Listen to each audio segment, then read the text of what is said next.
సిద్దిపేట జిల్లా దుబ్బాకలోని double bedroom ఇళ్లలో నివాసం ఉంటున్న వారి తమ సమస్యలు పరిష్కరించడం లేదని ఆవేదన వ్యక్తం చేస్తున్నారు. 2 సంవత్సరాల క్రితం ఇళ్లను కేటాయించినప్పటికీ కనీస వసతులు లేవని వాపోతున్నారు. ఈ విషయమై కలెక్టర్, అధికారులు, ప్రజాప్రతినిధులకు తమ బాధలు చెప్పుకున్నప్పటికీ ఎవరూ పట్టించుకోవడం లేదంటున్న పెద్దగుండవెల్లి డబుల్ బెడ్రూమ్ వాసులతో మా ప్రతినిధి మల్లారెడ్డి ఫేస్ టు ఫేస్. మనం ప్రస్తుతానికి సిద్దిపేట జిల్లా దుబ్బాక నియోజకవర్గంలోని పెద్దగుండేలి గ్రామంలో ఉన్నాం. పెద్దగుండేలి గ్రామంలో సుమారుగా 2 సంవత్సరాల క్రితం డబుల్ బెడ్రూమ్లు నిరుపేదలకు పంచిచ్చారు. నిరుపేదల యొక్క ఈ డబుల్ బెడ్రూమ్లో వాళ్ళ కష్టాలు ఏ విధంగా ఉన్నాయి, ఎట్లా తీస్తున్నారు, ఇక్కడ మొరీలు ఉన్నాయా లేక ఈ రోడ్లు ఉన్నాయా, వాళ్ళ పరిస్థితులు ఏంటో అడిగి తెలుసుకున్నాం. అన్న చెప్పండి, మీ డబుల్ బెడ్రూమ్లో ఎన్ని సంవత్సరాల నుంచి ఉంటున్నారు, ఇక్కడ ఉన్న ఎలాంటి వసతులు మీకు కల్పించారు? సార్, మాకు దాది వచ్చేసి 2 సంవత్సరాల క్రితం డబ్బులు ఇచ్చారు. ఇంతవరకు మాకు సీసీ రోడ్లు లేవు, మోరీలు లేవు, మాకు డ్యానేజ్ కూడా లేవు. డ్యానేజ్ లేకపోతే మేమే స్వయంగా చేసుకున్నాము. ఇంకుడు గుంతలు చేసుకున్నాము, బాత్రూమ్లు చేసుకున్నాము, అన్ని చదువులు చేసుకున్నాము. మళ్ళీ వచ్చేసి కిటికీలకు డోర్లు ఎక్కియలేదు. ఆ కిటికీలో కూడా సంచులు ఎక్కించుకున్నాం. సార్ చూడండి ఒకసారి, మీరు ఒకసారి చెక్ చేసుకోండి ఒకసారి అవసరం ఉంటే. అన్నీ మా నల్ల కలెక్షన్లు కూడా మాకు లేవు సార్. అక్కడ చిన్న మోటార్ ఉంది, ఆ మోటార్ వల్ల మేము తలా 1000 రూపాయలు వేసుకుంటాం. మరి గడుకోసారి బాగు చేయించుకుంటాం, రిపేర్ అయిన కొద్ది చేయించుకుంటాం, పట్టుకుంటా ఉన్నాము. పైపులు కూడా మేమే సొంతంగా తెచ్చుకున్నాము, నల్ల గురించి సొంతంగా వేసుకున్నాము. ఇంతవరకు మిషన్ బాగా వాటర్ కూడా వస్తున్నాం. ఇంతవరకు ఇప్పటికీ 3-4 సార్లు మిషన్ భారత వాటర్ పైపు లైన్ కలెక్షన్ పోయినాయి. మళ్ళీ ఈరోజు కూడా కలెక్షన్ పోవడం జరిగింది. అది కూడా మా యొక్క గ్రామ పంచాయతీ సెక్రటరీ గారికి తెలియజేసినాము. అది కూడా మేము వీడియో తీసాము, ఆ వీడియో మా దగ్గర ఉన్నది. గ్రామ పంచాయతీ సెక్రటరీ కూడా పెట్టాము.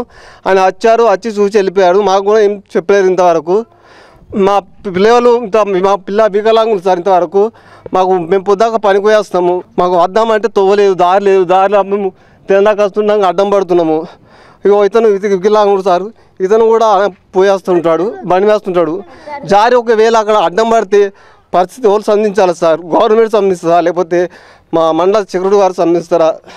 మీ డబుల్ బెడ్రూమ్ మీకు ఎలాంటి సమస్యలు లేవు? ఇంకా మాకు నల్లలు రావడం లేదు సార్, దారి లేదు మాకు. ఇక వచ్చి నుంచి పాములల్లో మోల్రు ఇంకుడు గుంత చేసుకున్నాం.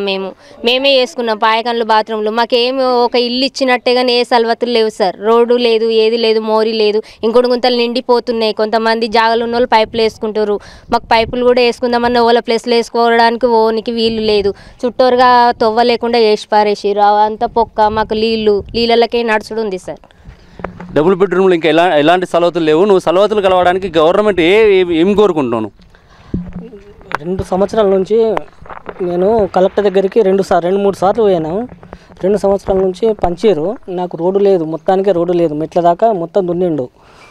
అది మల్లేశం, కుర్మ మల్లేశం అయినా మొత్తం మెట్లు కూలగొట్టిండు. నాదొకటి, మల్లగారు శంకర్ది 2 మెట్లు కూలగొట్టిరు. కూలగొడితే నేను కలెక్టర్ దగ్గరికి పోయి కలిసిన తర్వాత వస్తాం, చూస్తాం, ఎంక్వైరీ చేస్తాం అని చెప్పారు. నాకు వచ్చింది సీరియల్ నెంబరు 2 నెంబర్ వచ్చింది. అయితే నాకు ఇచ్చింది 45 నెంబర్. అయినా సరే పర్లేదు అని సపరేట్ కూకున్నా. అయినా సరే రోడ్డు మొత్తం తీసేసారు. రోడ్డు నాకు మొత్తానికే లేదు. 2-3 సార్లు అడ్డం పడ్డా ఉడుకుని జారి. అయితే 2 సంవత్సరాల నుంచి పంచారు కానీ ఇంతవరకు వాళ్ళు వచ్చేటోళ్ళు లేరు, చేసేటోళ్ళు లేరు, చూసేటోళ్ళు లేరు, చెప్పేటోళ్ళు లేరు. ఖాళీ వీళ్ళు మనిషికి పైసలు కాలేసుకొని నల్ల కోసం, వాటర్ కోసం, మేము టానేజీ కోసం వాళ్ళే సొంత ఖర్చులు పెట్టుకొని చేసుకున్నాము. కానీ ఇంతవరకు వాళ్ళు పట్టించుకుంటారు. గవర్నమెంట్ అయితే అసలు బిల్కుల్గా పట్టించుకుంటలేదు. గ్రామ పంచాయతీ గుడికి కలిసిన రోజులు చాలా ఉన్నాయి కానీ అసలు పట్టించుకుంటలేరు. కలెక్టర్ దగ్గరికి పోయినా, ఆర్డీఓ దగ్గరికి పోయినా, పట్ట పేపర్లు ఉడికేం లేదు, సీసీ రోడ్డు లేదు, డ్రైనేజీ లేదు, అది పాయకన్ టాయిలెట్ ఉడికేం లేదు, సలవతులు లేవు. పెయింటింగ్ ఉడికేం వేయలేదు ఇంతవరకు. కిటికీలకు డోర్లు లేవు, ఏది లేదు. పైప్ లైన్ ఉడికేం లేదు ఇంతవరకు. సీట్ లైట్ ఉడికేం కరెక్ట్ లేవు. ఈ నియోజకవర్గంలో పెద్దగుండెలి గ్రామంలో గవర్నమెంట్ ఏదైతే ఇచ్చిందో డబుల్ బెడ్రూమ్లో మాకు ఎలాంటి వసతులు లేవని, కనీసం మోరీలు లేవని, ఉండడానికి ఇల్లు ఇచ్చినా కూడా వాటి కిటికీలు లేవని, అదేవిధంగా వెళ్ళడానికి రోడ్లు లేవని, మోరీలు లేవు, అదేవిధంగా నీటి సదుపాయం కూడా సరిగా లేవని, ఏదైతే వికలాంగులు ఉన్నారో వికలాంగులు వెళ్ళడానికి సరైన రోడ్లు లేకుండా మాకు ఇచ్చారని చెప్పేసి ఎన్నిసార్లు అధికారులను కలిసి విన్నవించినా కూడా మా మొరను ఎవరు ఆలకిస్తలేరని చెప్పేసి మనతో తెలుపుతున్నారు. కెమెరామెన్ వెంకట్తో మల్లారెడ్డి, మెగా 9, సిద్దిపేట.